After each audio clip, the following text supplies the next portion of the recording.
Hello and welcome to Trekommendations, the pilot episode. And historically, pilot episodes in Star Trek aren't always the best, but hopefully this show will go well. I am Jason, and on this show, I invite fellow fans to share their Star Trek recommendations. Today, we have a very special guest. We don't have a podcast to plug or a social media to encourage you to go and follow, but how could I not bring on the person who recommended Star Trek itself to me in the first place, my mother, Steph. Hello and welcome. Thank you. Strange to use your name, but welcome to the show. You might be the only person that comes on the show who I already know the answer to some of these questions. But for people listening that don't know you and don't know whether or not they should follow your recommendation, I like to ask guests some calibration questions. Right. So I have a couple of simple questions for you, just so we can get a feel of your Star Trek vibe. So the first question, a classic. Who is your favorite starship captain? Favorite captain would be Picard. Yeah. Any reason for that? I don't think he goes after the women like all the others. Well, I don't know. I don't know about that. I think rewatching TOS and then Next Gen, you're like, oh, actually, maybe he's worse. But no. Anyway, yes, no, an eloquent captain and a lovely choice. Yeah. Following that up, then, your favorite ship? The one in the original, the one in the Next Generation. The D. Really? Yeah. Picard's ship. Yeah.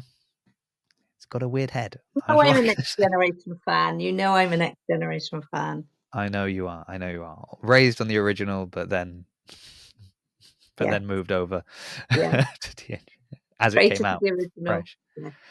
Yeah. So here's a slightly more interesting question, maybe. If I was to give you access to a replicator, what would you order? Oh, come on. The chocolate pudding that Deanna Troi always eats. I like that you could have even gone for anything. You could have just really tried and see what it made, but you've gone for it's a very, I think people are going to be very aware that you're a Next Gen fan. Although, spoilers, I already know what you're going to recommend, which is interesting. It's a little bit of a curveball maybe, but we'll see. Very good. So let's move on to, the main course then. We'll put the chocolate pudding to the side for now. We want to hear your Trekommendation. So the way we do this, I love that I'm explaining like we always do this. It's the first episode. The way we will be doing this is initially we're going to go to crunch time. Please, in 60 seconds or less, can you give us your recommendation, what it is, and why you've brought it to the show? Right. My recommendation is this. It's called The Making of the TV Series Star Trek. Okay. It was written in 1968 by Stephen E. Whitfield, along with Gene Roddenberry. And it explains how Star Trek came about.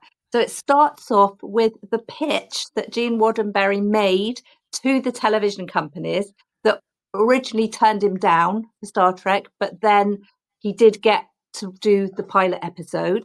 It contains the original pilot episode as he wrote it in here. They've got permission to copy that out. And then it explains how they came up with the transporter, how they came up with the design of the ship, how they came up with all of the things that they use in things that we associate with Star Trek. So basically, this is the birth of Star Trek in a book, and it explains it all. Excellent. I've realized I need to bring out a timer when I'm doing this. So that's a note for me. I don't know how long that was. We'll say 60 seconds. Well done. But the next guest, I'm going to time it. No more guests. Well, that's interesting. So as I said, spoilers, I'm going to usually know what the recommendations are beforehand, just so we don't get the same one twice. But being such a Next Gen fan, I love that your recommendation is for something that is so TOS. It's just, it's not though, is it? It's Star Trek. If we didn't have Star Trek, we wouldn't have the Next Generation. So, and obviously Gene Roddenberry is the person that gave birth to the whole thing. So you have to understand how he came about with the idea, what it was he was trying to do. You need to understand, I mean, in here we've got the pilot, which bombed, obviously. Then we've got everything in here, the designs of the ship, it's all in here, drawings, the designs of the ship, the bridge, the briefing rooms, how he went about designing where all the flashing lights had to go on the bridge, all the buttons they had to press. And you have quotes from him. Everything Gene Roddenberry says in the book is written in capital letters, so you know when it's a bit he's written. And he says that everything has to be believable. There's no, I know it's a science fiction, but everything he made had to be absolutely believable. It couldn't be so far-fetched that it didn't make sense to the viewer. And then, Where do you think the line is drawn there? Are there any examples in the book where it's like, we wanted to do this, but that was considered too far? Or was it there's more of a just, I'm going to build up until this point and stop? there's loads of memos that go back and forth between Roddenberry and the people that are he's making the show for the people from the studio, and they're saying, oh, you can't have that, you can't do that, that wouldn't be feasible. And he's explaining why he thinks they would do that, like with the hospital beds in sick bay, and they're going, oh, that doesn't make sense. And he's going, look, we're going to be so many years in the future, of course you'd have a hospital bed that would scan a person and read their blood pressure and all their vital signs and display it on a board above them. And then he's vindicated because when the show went out, they had surgeons and people that wrote into them and said, how did you know about these beds that were, we're trying to develop? Where did you get your information from? And things like that. And one of my favorite quotes in the book is that he says, this is Gene Roddenberry, he says that in the very first show of the first season, they said we needed some salt shakers because we had a creature that craved salt. And he said at one point, this creature is disguised as a human, and they're going to give themselves away because someone walks past with a salt shaker on a tray, and the human lunges for it. He says, so the property master went out and bought a selection of very exotic looking salt shakers. He said it was not until after he brought them in and showed them to me, we realized that they were so futuristic that nobody would recognize them as salt shakers. So they went down to the canteen and used 20th century salt shakers. But he said, however, those 8 devices you have there will become Dr. McCoy's operating instruments. And for the rest of the series, the majority of McCoy's instruments in sickbay have been a selection of exotic salt shakers, and we know they work because we've seen them work, and he's saved many lives with them. So, but I love that something as simple as a salt shaker could be turned into something that just looks like a medical instrument. And you've got all the photographs of all of the tricorders and why it's called what it's called, because it couldn't be confused with something that already exists. Right. They couldn't use words that could be misinterpreted. And, it just explains why everything exists in Star Trek world as it does. I And it all find it makes as well sense. ironic that he would use salt shakers, as many doctors now are telling their patients to have less salt. So that's I don't interesting think that there was that's any the. salt in them. Oh, there was no salt in them. I see. Yeah, it just cures every. We're like, what is this futuristic medicine they're using in Star Trek? Salt. Oh, okay, we've got that. No, that's. I mean, it is that idea of. Wait, I was going to say is the idea of sort of necessity being the mother of invention, but not really, because it was more, oh, we've got this or we've seen this. I can repurpose that. I can reuse Yeah, that. I mean, which is so kind of, it feels so anti what like Hollywood does nowadays, where they're sort of, yeah. oh, we'll just shoot everything, we'll just throw money at everything, we'll fix it later. Whereas he's sort of seeing things and running Yeah, ahead. because Uh, they were on such a limited budget and they were running over budget with every episode, and that was causing such trouble at the studio. And nobody knew what he wanted. When he was saying we need to build a XYZ, people had never seen one before. It was all in his head, and he was making things that didn't exist. And one of the things he always said was, you've got to think so many 100 years in the future. It can't look anything like what we have today.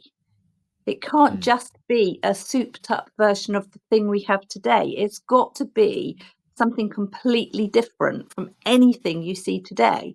So people were saying, well, we don't know what you want. And everyone was having to come up with completely new ideas for everything.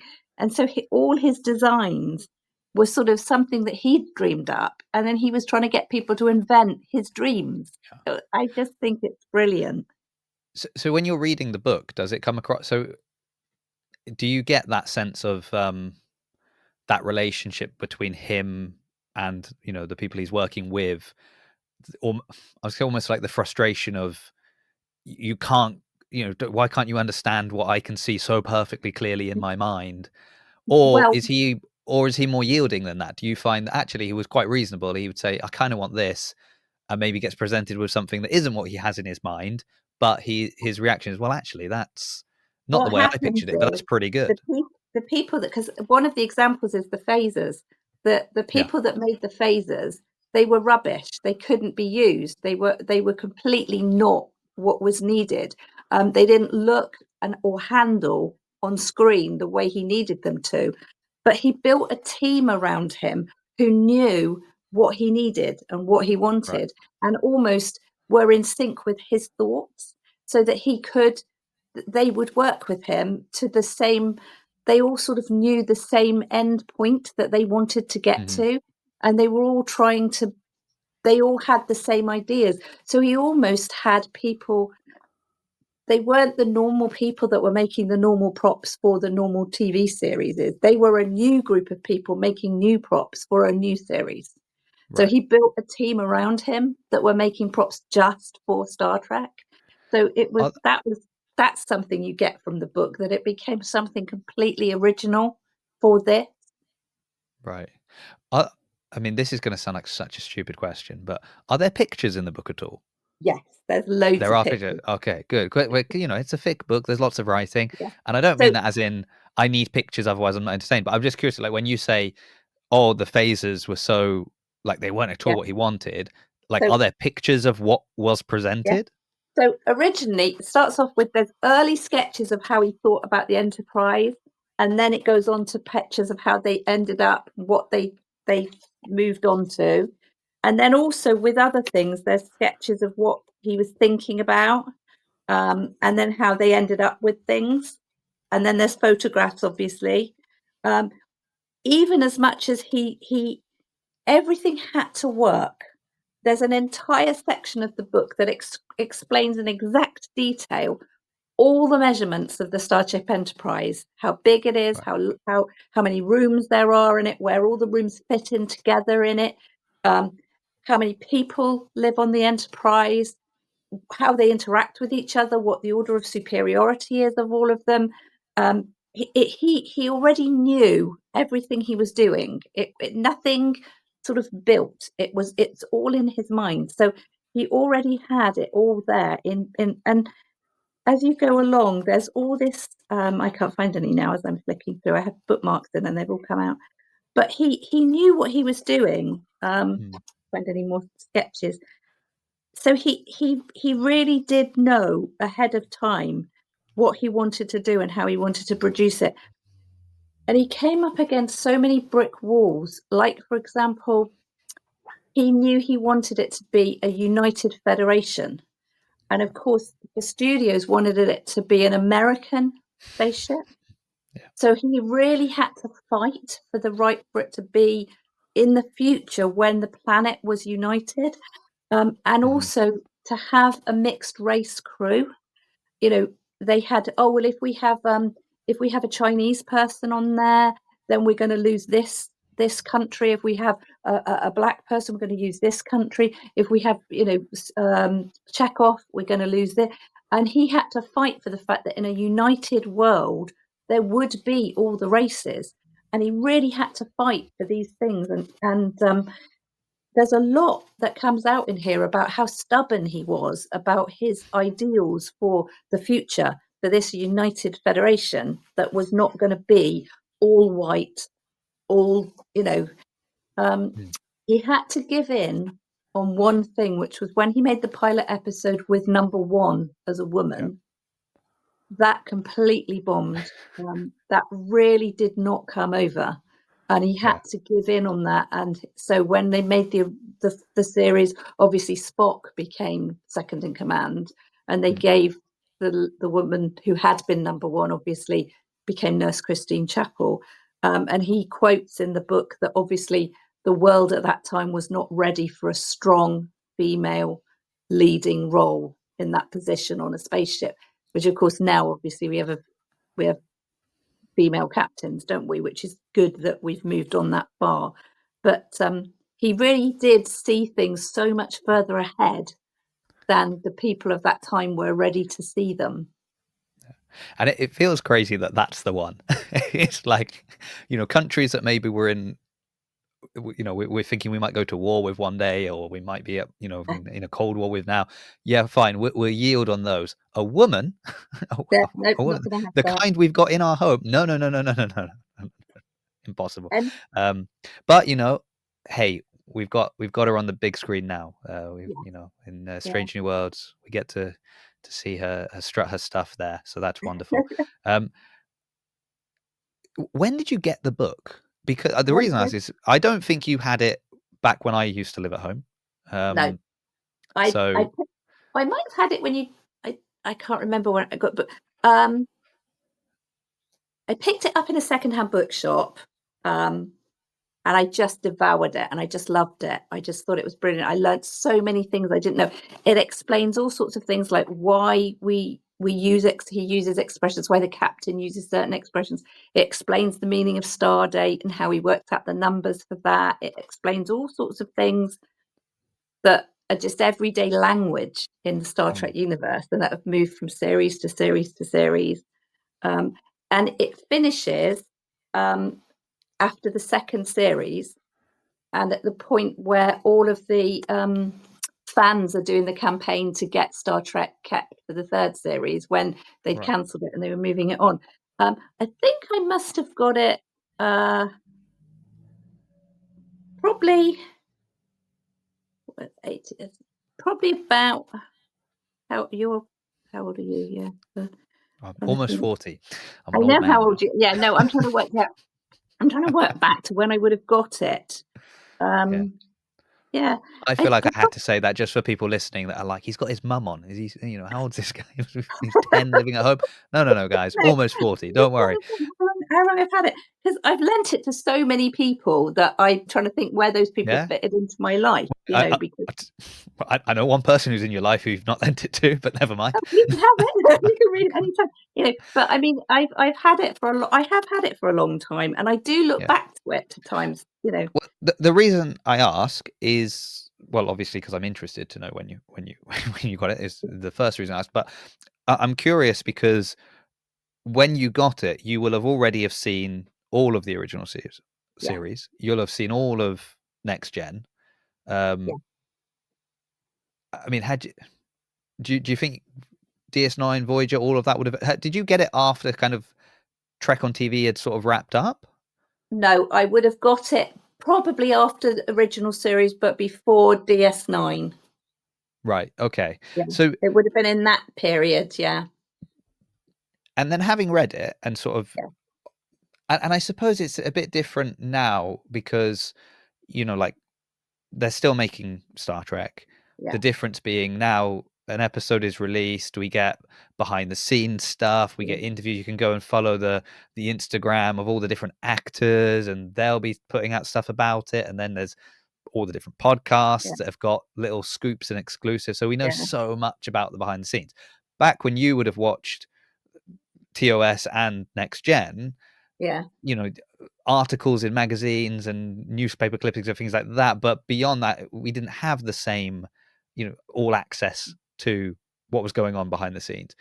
yeah. Having read the book, did it change sort of your view at all on, like, when you do a rewatch? do you watch it with a slightly different eye as to when you kind of watched it before knowing about the salt shakers? Yeah, I mean, you know me, I'm one of those people that when I watch a film, I'm looking at the special effects and I'm saying, oh, I know how they did that and all that sort of thing. I know a lot more about what's going on behind the scenes now. And I love that because I Right. love how they did it. I mean, just as an example, grandma and I were away this weekend. We went to a show where there was a magician and it was close up magic with a camera above. And you know, I do card tricks and I could see how he was doing the card tricks. And I could actually watch how he was doing it. And I was like, oh, that look, I can see where his fingers are, and I can see how he's pushing the card to the top of the pattern. And I was like, I was fascinated by that because never before, when I've been to a magic show, have I actually been able to see the magic happening in front of me. Right. I've always thought, that was so clever. And now I'm like, Well, I uh, know how he did that. And that's well, the way I I think maybe you're saying the opposite. 'Cause I think usually you've been able to see the magic happening, and you don't want to see the magic happening. You want to see behind the scenes. That's what it sounds like to me. yeah, So but that's interesting. with this now, I'm like, I feel like I'm in on the I feel like I'm in Right. on the what's going on. I feel I'm part of the family. It feels Yeah. You I were there. still Those I memos were still sent love across it. your desk. Yeah. But I Yeah. feel like I know what's going on now. One of the things this book told me that no one had ever told me before, because I'd always known about Captain Christopher Pike Yeah. and the fact that he was the first captain, was that right up until the day of filming the pilot, he wasn't Captain Christopher Pike. He was Captain, he was called something else. Hang on, I wrote it on my bit of paper for you. He was Captain Robert April. Yes. Who And then they made an admiral. yeah, and I just Yeah. thought, you know, They reused the name. Gene Roddenberry, he likes to reuse stuff. he Like, okay, we does. can't Yes, use he it now. does. He'll Yeah, be an admiral later. Why not? Oh, or no, he was the captain before Pike. yeah. He was He was going to the be right up yeah. until the day they started filming it.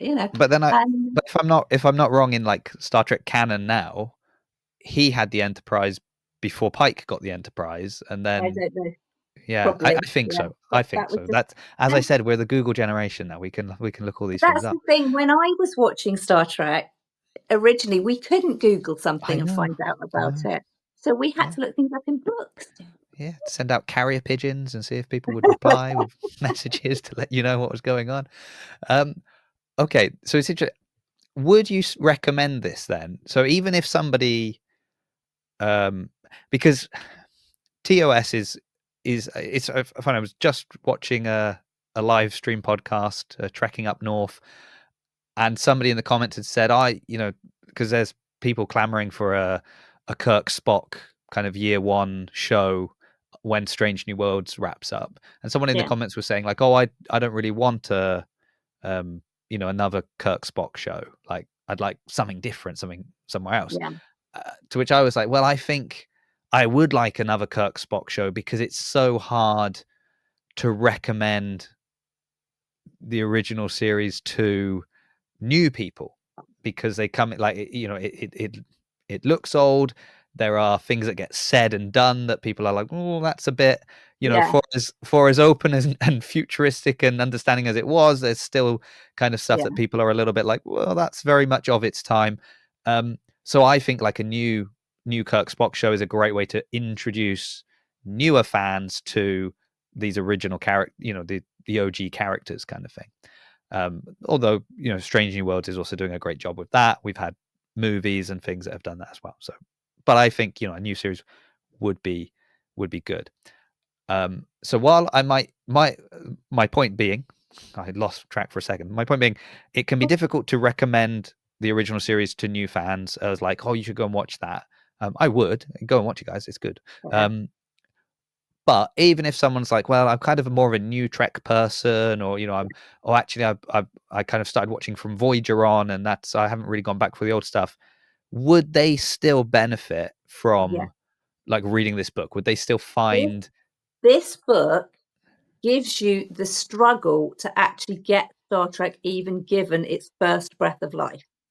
Because if this hadn't happened, if Gene Roddenberry had not fought to get the original series even made, even the first pilot made.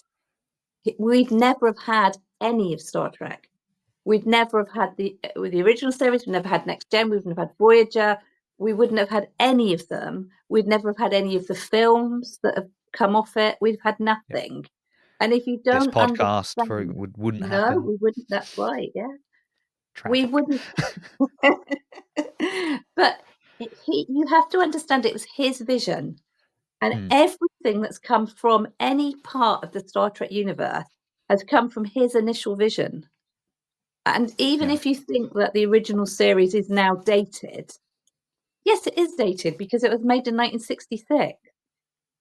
Mm, But anything that comes from 1966 is going to be dated. You watch a film made in 1966, it's dated, but yeah. not his vision that we've now Mm, taken on into 2000 and wherever we are, 25, isn't it? You know, yeah. we're, to me, if you didn't have the original series, you wouldn't have any of it. Yeah. I mean, I did a rewatch of it not that long ago. And yeah, obviously I mean, obviously the special effects and the sets and things like that are, are dated. And having now modern Trek set on the, it was a bit different when we jumped in time and we were like, well, now we're next gen and we're DS9 and we're Voyager and the ships are a bit different because time has moved on in universe. Now, Mm-hmm. obviously, we're actually pre TOS, and you're like, and the ships look better, and I'm not I don't complain about that. And people that are like, why do they have this on the ship, and why are the ships like that, and why do they look better than it? It's like, yeah, because can you imagine the headache they would be getting? Look what Gene had to go through with studio execs. Imagine trying to tell a studio, no, we really need it to look like it was made in the 60s. That'll get new viewers in. Like, it's not going to work, right? So we No. get to see it all polished and shiny now, which makes, I guess, the old stuff even more Yeah. dated looking. But That being said, like, close your eyes and listen, and yeah, wow, there's still stuff that comes out in that show that you're like, that's clever. incredible. Like, that's Yeah. you really clever. And I think as well, and going back to our very first question, which captain do you like? The whole like, oh, Kirk's just going planet to planet seducing, beautiful alien women. That's not true. Like, I rewatched it and I was like, actually, it's few and far between. This guy Yeah. is and he's really is a captain of a ship. Like, you feel the burden of responsibility that he Yeah. has captaining a ship and Yeah. being on this mission and stuff. And I do think that is timeless. And if you watch it Mm. now, you'd be like, oh. And I think that's sometimes why with some of the new Trek people kind of were like, what I mean, Discovery was kind of classic for this, where the crew could be quite flippant to the captain Yeah. and chain of command almost meant nothing. And people are like, hold on, like that would not fly that wouldn't fly on Kirk's Enterprise. Yeah. That's not the behavior we'd expect within Starfleet. And I think if you've grown up watching the original and even Next Gen, Mm. Picard, he didn't play poker with the crew until the final episode. He there That's was right. there was a he was the captain. He was set apart from the rest of the crew. But I think you're right that we wouldn't have any of this without that. Mm. And so if you appreciate any of the new stuff, it's interesting to see how it was born, right? Like, that is Okay. interesting. And I guess you can. So I suppose, what's the difference then? Here you are. What's the difference between reading this book and just like a Wikipedia page? How is the writing, I suppose, of the book itself? Because this is somebody that was actually there at the time. It's a first person account of a guy who was involved at the time in the years that it took place, personally involved with Gene Roddenberry. A lot of the words are actually from Gene Roddenberry. Mm, He's a friend, because it actually is Steve Whitfield and Gene Roddenberry. So it's first person account. It's not, and it's authorized. It's not somebody just writing what it yeah. contains. Actually authorized, the first pilot is in there, as it was. They've got permission to reprint it. So it's genuine. It really is what happened. It's got actual copies of memos that went back and forward between the studios, between Gene Roddenberry, it's got anecdotes. One that made me laugh was about Spock having his ears put on every day and how he was complaining about how much it hurt and everything.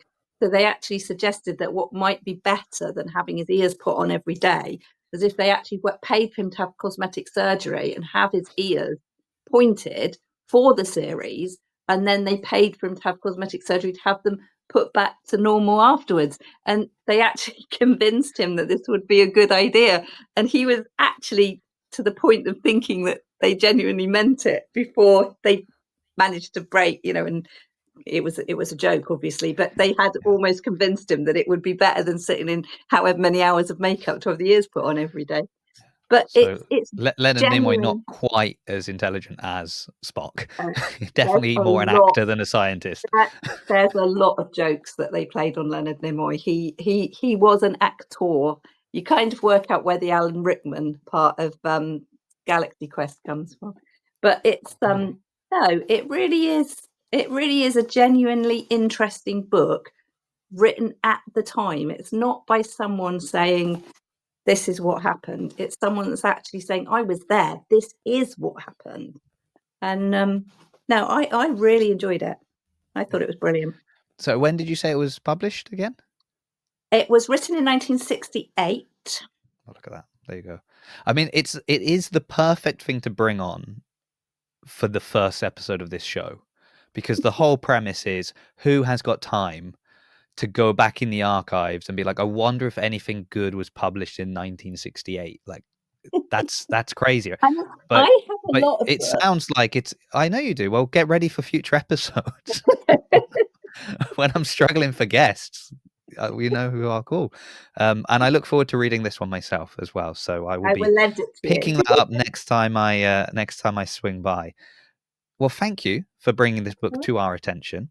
Now, part of the collaborative spirit of the Federation and Starfleet and all that good stuff, you have very kindly brought us a wonderful recommendation. So if anybody is thinking, I'd like to know more about the origins of the TV show, I'm looking for a nice book to kind of really dig my teeth into and enjoy, you've given them that.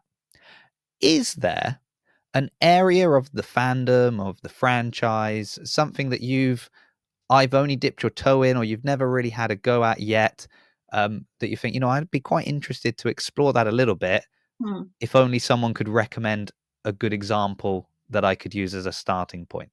What recommendation would you like to receive from the, I assume, huge audience that will be eventually following this podcast? Well, I have to admit, I've only ever watched the TV series and the films and read books. That's as Right. far as my Star Trek universe goes. So I haven't, I don't do games. You know me, I'm rubbish at that. So you said like comic, anything like that. Yeah. I've never gone down any of that side of it. So I would be interested in what else is out there Right. that isn't. I can't do games. I'm No. can't do that. But if there's another avenue that isn't Isn't gaming. gaming, because Yeah. that might interest me, because I don't have a lot of time any longer.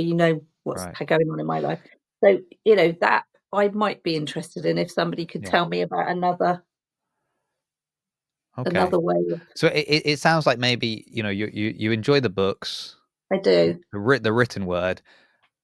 I like that you've classified comic books as not books, as something Oh set no, apart. So I no no no. I think let's they're a go with that. different.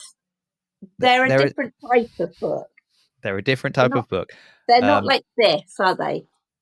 No, they're definitely not like that. Right I'm then. just literally looking across. You have your books behind you there.